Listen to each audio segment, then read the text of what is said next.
Hello, তো এখন বাজে সকাল 11টা আর আমি এখন ব্রাশ করতেছি। আমি আর আমার মেয়ে এখন ঘুম থেকে উঠছি, মানে কি কমু, কারণ ছেলের আজকে স্কুল বন্ধ। তো ছেলের স্কুল না থাকলে ঘুম থেকে উঠতে একটু দেরি হয়, বাট এত দেরি হয় না, 11টা বাজায় উঠি না, আজকে একটু বেশি দেরি হয়ে গেছে। তো এত দেরি করে উঠার পর এখন নাকে মুখে লাগছে, কি করুম না করুম কিছু বুঝা পাইতেছে না। তাই ফটাফট ব্রেকফাস্ট বানাইলাম। ব্রেকফাস্টে বানাইলাম আজকে চাউমিন। তো আমি আমার ছেলে এনজয় করে চাউমিন খাইতে খাইতে আবার মনে পড়ে গেলো না দেরি হয়ে গেছে, তো ফটাফট লাঞ্চের প্রিপারেশনও শুরু করে দিলাম। তো এখানে দেখো মাছ ভাজা করতেছি, আলু বেগুন দিয়ে রৌ মাছের ঝোল বানাবো। তো এই যে আমার মাছের তরকারি কমপ্লিট, আর ডাল বানাইছি, ওটা আর দেখাইলাম না। তারপর এখানে রান্নাঘর পরিষ্কার করাতে লেগে গেলাম। আর আজকে ছেলেরে কইছি তুই পূজাটা দিয়ে দিস স্নান করে, কারণ অলরেডি আমার দেরি হয়ে গেছে।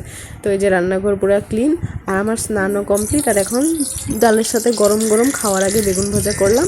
খাওয়া দাওয়া করা এখানে মেয়েরে দিলাম ঘুম পাড়ায়া। তারপর আমি এখানে ছেলের সাথে বসে এই সিনেমাটা দেখতেছিলাম, নাম যদিও জানি না। তো যাই হোক, আজকের মতো টাটা, বাই বাই।